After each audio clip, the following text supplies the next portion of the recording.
Santapan Harian Minggu 20 Desember 2020. Hari ini kita akan membaca Yoel pasalnya yang kedua, ayatnya yang ke-18 hingga ayatnya yang ke-27. Namun kita akan membacanya pada ayat yang ke-23 hingga ayatnya yang ke-27. Sebelumnya, mari kita berdoa. Di saat ini kami membuka hati dan telinga, serta pikiran kami untuk menerima firman-Mu. Kami mohon materaikanlah firman-Mu ya Kristus di dalam kehidupan kami. Di dalam kasih-Mu Yesus kami memohon. Amin. Yoel 2 ayat 23 sampai 27. Hai Bani Sion, bersorak-soraklah dan bersukacitalah karena Tuhan Allahmu. Sebab telah diberikannya kepadamu hujan pada awal musim dengan adilnya. Dan diturunkannya kepadamu hujan pada awal dan hujan pada akhir musim seperti dahulu. Tempat-tempat pengirikan menjadi penuh dengan gandum, dan tempat pemerasan kelimpahan anggur dan minyak. Aku akan memulihkan kepadamu tahun-tahun yang hasilnya dimakan habis oleh belalang pindahan, belalang pelompat, belalang pelahap, dan belalang pengerip. Tentaraku yang besar yang kukirim ke antara kamu. Maka kamu akan makan banyak-banyak dan menjadi kenyang. Dan kamu akan memuji-muji nama Tuhan Allahmu, yang telah memperlakukan kamu dengan ajaib. Dan umatku tidak akan menjadi malu lagi untuk selama-lamanya. Kamu akan mengetahui bahwa aku ini ada di antara orang Israel, dan bahwa aku ini, Tuhan, adalah Allahmu dan tidak ada yang lain. Dan umatku tidak akan menjadi malu lagi untuk selama-lamanya.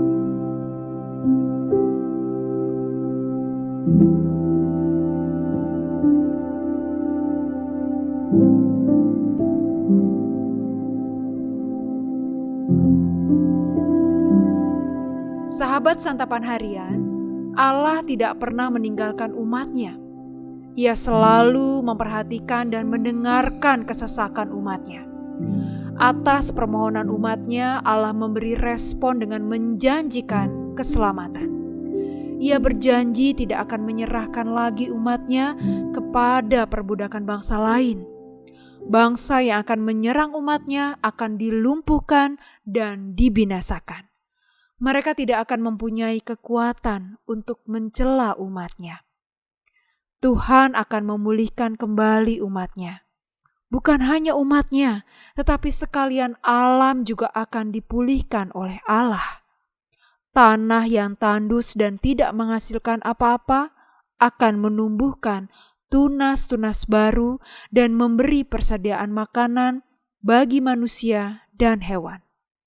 Pada intinya, pemulihan itu akan terjadi secara menyeluruh atas hidup manusia dan atas dunia ini. Segala kebutuhan jasmani akan makan dan minum dilimpahkan oleh Tuhan. Secara psikis, umat Tuhan akan dipenuhi dengan sukacita. Begitu juga dalam hubungan Tuhan dengan umat-Nya.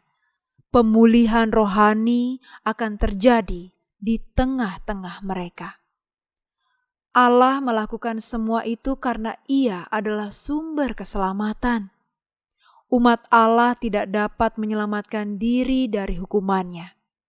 Allah menjadikan belalang sebagai tentaranya, yaitu sebuah bangsa dari utara untuk menjalankan hukuman atas umat-Nya.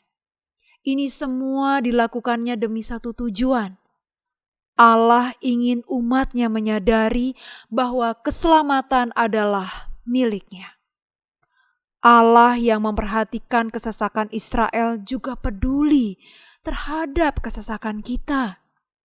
Keselamatan yang hanya ada pada Allah telah ditawarkan kepada manusia melalui Yesus Kristus. Kehadirannya di dunia adalah bukti penyertaannya dan wujud konkret dari karya keselamatan bagi dunia. Sekali lagi, hanya Allah yang mampu menyelamatkan kita dari murka-Nya.